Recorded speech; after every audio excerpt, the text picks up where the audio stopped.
Now, at least 13 areas in the country are expected to experience danger level heat indices today, April 28. Let's talk about that with Pag-asa weather specialist Charmaine Barilla. Good morning, Charmaine. Welcome back. Yes, magandang umaga din po sa inyo, maging sa lahat ng ating mga tagapakinig.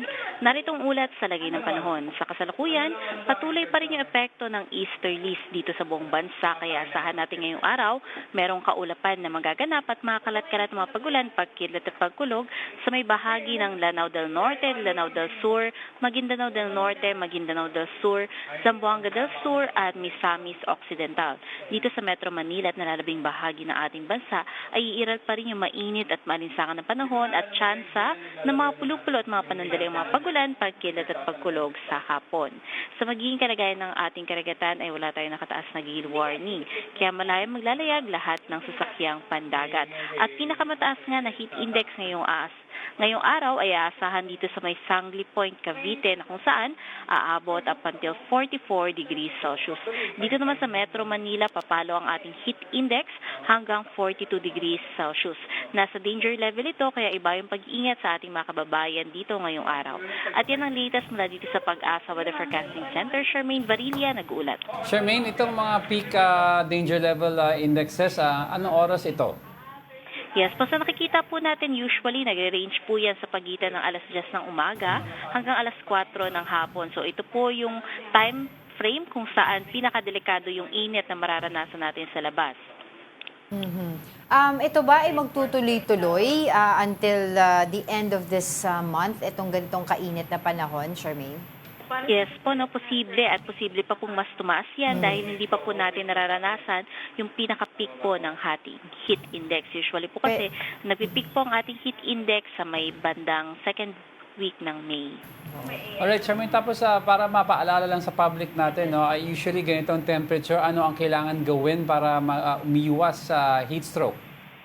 So, sa ngayon po, na-mention po natin no, na yung ganitong kataas na temperatura or heat index ay maaaring magdulot na nga ng heat cramps at heat stroke. So, ulitin po natin yung mga pangunahing pag-iingat na kailangan gawin.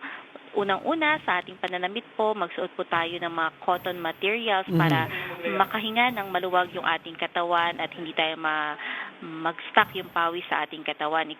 Next naman po ay kapag lalabas po tayo, especially yung na-mention natin ng mga oras kanina, kung maaari po magdala tayo ng pananggalang sa init kagaya nga ng payong at sumbero. At kung lalabas po ay magdala palagi ng tubig para po maiwasan natin yung dehydration. At kung maaari magstay po tayo sa mga well-ventilated na lugar. Charmaine, itong mga heat index na sinasabi natin, do we expect this to continue consistently over the next few days? Yes po sir, no? Kasi as I mentioned, ay hindi pa po talaga natin nararanasan yung pinakamataas na heat index so far. Ay umabot na po na last month yung ating heat index, pinakamataas sa may Virac na kung saan umabot ng 47 degrees Celsius heat index. So ina-expect natin na tataas pa po dyan yung marirecord po natin sa ibang bahagi pa ng ating bansa. Oo, pero ito pong sunod-sunod na heat indices na to, meron po bang pagtaya na maaring magkaroon ng heat wave sa atin? Sa ngayon po yung heat wave ay hindi po natin nararanasan dito dahil dapat po ay consistent po na mas mataas ng 5 degrees Celsius as compared sa normal yung nararanasan po natin, which is hindi naman po natin nakikita na nagsusustain kasi kung mapapansin po natin ng mga nakarang araw medyo bumaba yung ating naranasan na heat index. Sa ngayon, bahagyan tataas pero nakikita natin hanggang bukas lang yan and then by April 29 ay muli yan bababa pero hindi naman yung super baba. So, hindi po natin masasabi na heat wave pa itong nararanasan natin dahil hindi siya consistent na mainit po. And lastly po, Ms. Charmaine, meron ba tayong mga asahan na mga pag-ulan sa iba't ibang parte po ng ating bansa? Yes po, no? So, sa ngayong araw po, pinakamataas yung chance ng mga pag-ulan sa may kandurang bahagi ng Mindanao, maging sa hilagang bahagi nito dahil sa patuloy pa rin na epekto po ng easterlies. And sa nalabing bahagi po ng ating bansa, meron pa rin naman po tayong mga chances ng mga panandali ang mga pag-ulan, pagkilat at pagkulog po. So, yon ang nakikita po natin sa ngayon. Alright, thank you for that. Pag-asa weather specialist Charmaine Barilla.